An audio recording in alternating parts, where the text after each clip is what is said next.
ഭൂമിയിലെ അവസാന മനുഷ്യനും മരിച്ചു കഴിഞ്ഞാൽ മാത്രം പ്രവർത്തിക്കുന്ന ഒരു യന്ത്രത്തെക്കുറിച്ച് നിങ്ങൾ ചിന്തിച്ചിട്ടുണ്ടോ? ശീതയുദ്ധകാലത്ത് ലോകം ശ്വാസം അടക്കി പിടിച്ചു നിന്നത് ആയുധങ്ങളുടെ എണ്ണം കണ്ടായിരുന്നില്ല, മറിച്ച് നാളെ എന്നൊന്നുണ്ടാവില്ല എന്ന തിരിച്ചറിവിലായിരുന്നു.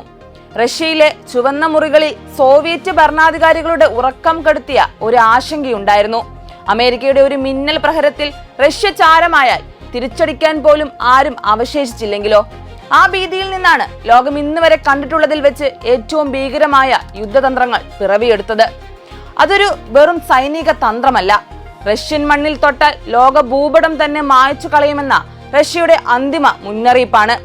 സോവിയറ്റ് യൂണിയനെ സംബന്ധിച്ച് ഇതൊരു പേടിയല്ല, മറിച്ച് തങ്ങളെ തകർക്കാൻ വരുന്ന ഏതൊരു ശക്തിയെയും നരകത്തിന്റെ പടിവാതിൽ വരെ പിന്തുടർന്ന് നശിപ്പിക്കാനുള്ള അചഞ്ചലമായ നിശ്ചയദാർഢ്യമായിരുന്നു. ആണവ യുദ്ധത്തിന്റെ കണക്കു പുസ്തകത്തിൽ ആരുടെ കയ്യിൽ എത്ര മിസൈലുകൾ ഉണ്ടെന്നല്ല റഷ്യ തെളിയിച്ചത്, മറിച്ച് ആക്രമിക്കാൻ വരുന്നവന്റെ ചിന്താഗതിയെ തന്നെ തകർക്കുന്ന പ്രത്യാക്രമണ ശേഷിയാണ്. ചിന്തിച്ചു നോക്കുക, ശത്രുവിന്റെ മിന്നൽ പ്രഹരത്തിൽ റഷ്യയുടെ രാഷ്ട്രീയ സ്ഥിരാകേന്ദ്രങ്ങൾ നിശ്ചലമായാലും ഉത്തരവിടാൻ ഒരു ജനറൽ പോലും ബാക്കിയില്ലെങ്കിലും റഷ്യ പരാജയപ്പെടില്ല. കാരണം അവിടെയാണ് ശവക്കല്ലറയ്ക്കുള്ളിൽ നിന്നും ശത്രുവിനെ വേട്ടയാടാൻ ഉയർത്തെഴുന്നേൽക്കുന്ന ഡെഡ് ഹാൻഡ് എന്ന വിസ്മയം പ്രവർത്തിച്ചു തുടങ്ങുന്നത്. തിരിച്ചടി ഉണ്ടാകില്ലെന്ന വ്യാമോഹത്തിൽ റഷ്യൻ മണ്ണിലേക്ക് വിരൽ ചൂണ്ടുന്ന ഏതൊരു ശത്രുവിനും ഇതൊരു മരണക്കെണിയാണ്.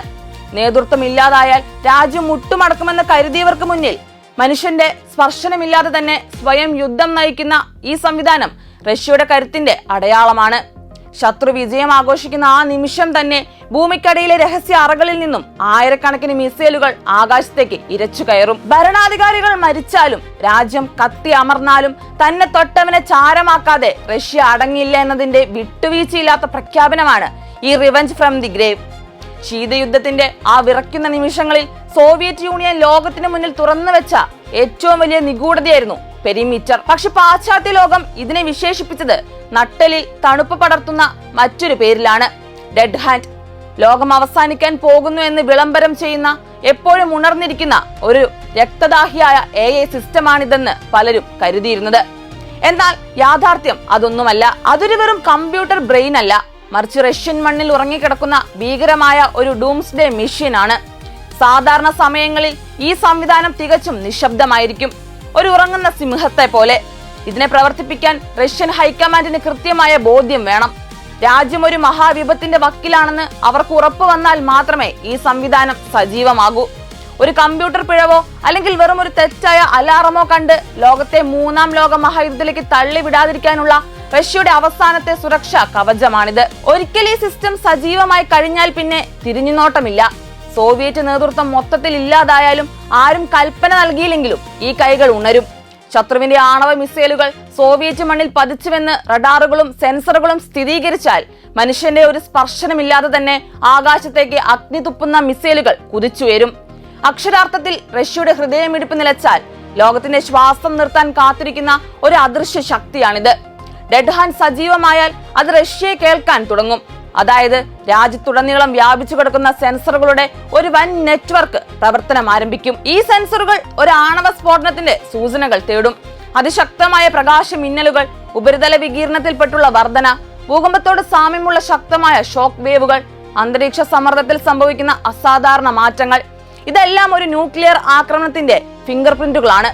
സാധാരണ ഒരു ബോംബിംഗ് ആക്രമണത്തിൽ നിന്ന് വ്യത്യസ്തമായി ആണവ സ്ഫോടനത്തിനുണ്ടാകുന്ന വികിരണവും പ്രഷർ മാറ്റവും പ്രകാശ മിന്നലും ഒരുമിച്ച് വരുമ്പോൾ അത് നിഷേധിക്കാൻ കഴിയാത്ത തെളിവുകളാണ്. പക്ഷേ സെൻസറുകൾ ആണവ ആക്രമണം കണ്ടെത്തിയാൽ പോലും ഡെഡ് ഹാൻഡ് ഉടൻ തന്നെ മിസൈലുകൾ വിക്ഷേപിക്കുമെന്നത് ഉറപ്പായ കാര്യമല്ല.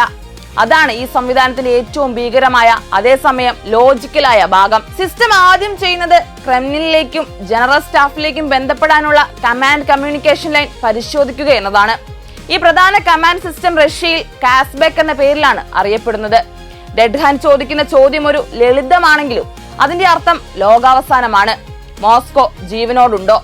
കമാൻഡ് ചെയിൻ പ്രവർത്തിക്കുന്നുണ്ടോ? തിരിച്ചടി ഉത്തരവ് നൽകാൻ ആരെങ്കിലും ബാക്കിയുണ്ടോ? ഈ കമ്മ്യൂണിക്കേഷൻ ലൈൻ പൂർണ്ണമായും നിശബ്ദമായാൽ സിസ്റ്റം ഏറ്റവും മോശം സാഹചര്യത്തെ അനുമാനിക്കും. നേതൃത്വം കൊല്ലപ്പെട്ടു, കമാൻഡ് കേന്ദ്രങ്ങൾ നശിച്ചു, രാജ്യം ആക്രമണത്തിന് ഇരയായി. ഈ ഘട്ടത്തിൽ ലോകം ഒരു മനുഷ്യന്റെ തീരുമാനത്തിൽ നിന്നല്ല, മറിച്ച് മുൻകൂട്ടി തയ്യാറാക്കിയ അപ്പോകലിപ്സ് പ്രോട്ടോകോൾ നിന്നാണ് തൂങ്ങി നിൽക്കുന്നത്. എന്നാൽ പല വിദഗ്ധരും പറയുന്നത് ഡെഡ് ഹാൻഡ് മുഴുവൻ ഓട്ടോമാറ്റഡ് ആയ ബട്ടൺ അമർത്തുന്ന ഒരു റോബോട്ട് സംവിധാനമല്ല എന്നതാണ്. കാരണം ഇതിന്റെ ഏറ്റവും നിർണായകമായ ഘട്ടത്തിൽ ഇത് വിക്ഷേപണ അധികാരം ഒരു ചെറിയ മനുഷ്യ സംഘത്തിന് കൈമാറുന്നു എന്നാണ് വിലയിരുത്തപ്പെടുന്നത്. ആ സംഘം പൊതുവെ ഉയർന്ന റാങ്കിലുള്ള നേതാക്കളല്ല, മറിച്ച് ആഴത്തിലുള്ള അതീവ സുരക്ഷിതമായ ഭൂഗർഭ ബങ്കറുകളിൽ അടച്ചിരിക്കുന്ന ഡ്യൂട്ടി ഓഫീസർമാർ അല്ലെങ്കിൽ മുൻകൂട്ടി നിയുക്തമാക്കിയ ഉദ്യോഗസ്ഥർ. അപ്പോക്കലിപ്സിന് ശേഷം ജീവനോടെ ശേഷിച്ചേക്കാവുന്ന ഒരു ചെറിയ മനുഷ്യ സംഘം. അവർക്കാണ് അവസാന തീരുമാനം. അതായത് രാജ്യമില്ലാതായി എന്ന് അറിഞ്ഞുകൊണ്ടും ലോകം തീ പിടിക്കുമെന്ന് അറിഞ്ഞുകൊണ്ടും പ്രതികാരം നടത്താനുള്ള അവസാന ഉത്തരവ് നൽകാൻ അവർ തയ്യാറാകണം. ഇവിടെ നിന്നാണ് ഡെഡ് ഹാൻഡ് സംവിധാനത്തിന്റെ ഭീകരമായ പ്രത്യേകത ആരംഭിക്കുന്നത്. ഇത് നേരിട്ട് അമേരിക്കയിലേക്കോ യൂറോപ്പിലേക്കോ ആണവ മിസൈലുകൾ വിടുന്നില്ല. പകരം ഇത് കമാൻഡ് റോക്കറ്റുകൾ എന്ന പ്രത്യേക മിസൈലുകൾ വിക്ഷേപിക്കുന്നു. ഇവയുടെ ലക്ഷ്യം നഗരങ്ങളെ നശിപ്പിക്കുകയല്ല. ഇവയുടെ ഉള്ളിൽ ആണവ വാർഹെഡുകളില്ല. പകരം അതിശക്തമായ റേഡിയോ ട്രാൻസ്മിറ്ററുകളാണുള്ളത്. ഇവ ആകാശത്തേക്ക് ഉയർന്ന് റഷ്യയുടെ വിസ്തൃതിയിലൂടെ പറക്കുകയും രാജ്യത്തെ ശേഷിക്കുന്ന എല്ലാ സൈനിക ആണവ ആസ്തികളിലേക്കും എൻക്രിപ്റ്റ് ചെയ്യുന്ന വിക്ഷേപണ കോഡുകൾ പ്രേക്ഷണം ചെയ്യുകയും ചെയ്യുന്നു. അതായത് ഭൂമിക്കടിയിൽ മറഞ്ഞിരിക്കുന്ന മിസൈൽ സിലോകൾ, മൊബൈൽ ലോഞ്ചറുകൾ, സബ്മിനീറുകൾ എന്നിവയിൽ നിന്നാണ് അവസാന ഉത്തരവെന്ന സന്ദേശം എത്തിക്കാൻ ഈ കമാൻഡ് റോക്കറ്റുകൾ ആകാശത്ത് പറക്കുന്ന റേഡിയോ ടവറുകളായി മാറുന്നു. ഈ സന്ദേശം ലഭിച്ചാൽ ചില സംവിധാനങ്ങൾ മനുഷ്യ ഇടപെടലില്ലാതെ തന്നെ പ്രവർത്തിക്കാൻ തയ്യാറായിരിക്കും.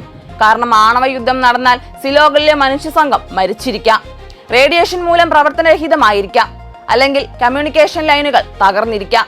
എന്നാൽ ഡെഡ് ഹാൻഡിന്റെ ആശയം ഇതാണ്: മനുഷ്യനില്ലെങ്കിലും പ്രതികാരം വേണം. അതിനാൽ സിലോകൾ യാന്ത്രികമായി തുറക്കാനും എഞ്ചിനുകൾ ജ്വലിപ്പിക്കാനും മിസൈലുകൾ വിക്ഷേപിക്കാനും മുൻകൂട്ടി പ്രോഗ്രാം ചെയ്തിരിക്കുന്നതായി കരുതപ്പെടുന്നു. ഇതോടെ മനുഷ്യൻ മരിച്ചാലും മനുഷ്യന്റെ ഉത്തരവ് പോലെ പ്രവർത്തിക്കുന്ന ഒരു സിസ്റ്റം ലോകത്തെ തീയിൽ മുക്കും. ഇവിടെ ഏറ്റവും ഭയപ്പെടുത്തുന്ന ആശയം ഒരേ ഒരു വാചകത്തിൽ പറയാം: മരിച്ചവർ ആജ്ഞാപിക്കുന്ന മിസൈലുകൾ. നേതാക്കളില്ല, ജനറൽമാരില്ല, രാജ്യത്തിന്റെ തലസ്ഥാനമില്ല, എന്നാലും പ്രതികാരം ഉറപ്പാണ്. ഇതോടെ ശത്രുവിന് ഒരിക്കലും വിജയമില്ല എന്ന സന്ദേശം സോവിയറ്റുകൾ ലോകത്തിന് നൽകുകയായിരുന്നു. അമേരിക്ക റഷ്യയെ ഒരു നിമിഷത്തിൽ ഇല്ലാതാക്കിയാലും അതിന് പിന്നാലെ അമേരിക്കയും ന്യൂയോർക്കും യൂറോപ്യൻ തലസ്ഥാനങ്ങളും ചാരമാകും. അങ്ങനെ ശിരച്ഛേദം ആക്രമണം എന്ന ആശയം തന്നെ അർത്ഥശൂന്യമാകും. കാരണം തല വെട്ടിയാലും ശരീരം അവസാനമായി കഴിച്ചുകൊള്ളും എന്നതാണ് ഡെഡ് ഹാൻഡ്.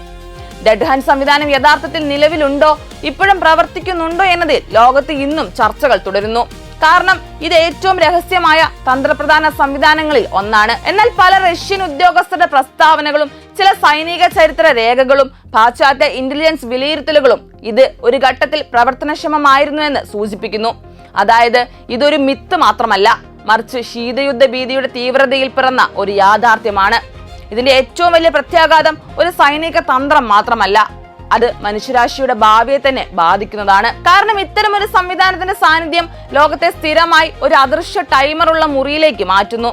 ഒരു തെറ്റായ അലാറം, ഒരു സാങ്കേതിക തകരാർ, ഒരു തെറ്റായ സിഗ്നൽ അല്ലെങ്കിൽ ഒരു സൈബർ ആക്രമണം, ഇവയിൽ ഏതെങ്കിലും ഒരു നിമിഷത്തിൽ തെറ്റായ നിർണയം ഉണ്ടായാൽ പ്രതികാരം സ്വയം പ്രവർത്തിക്കുന്ന ഒരു പ്രോട്ടോകോൾ മനുഷ്യന്റെ നിയന്ത്രണം മറികടക്കാം. അതായത് MAD എന്നത് പരസ്പരം ഭയന്ന് പിന്മാറുന്ന ഒരു തന്ത്രം മാത്രമല്ല, അത് സിസ്റ്റങ്ങളുടെ തെറ്റുകളിൽ ആശ്രയിച്ചുള്ള ഒരു അസ്ഥിര സമാധാനമാണ്.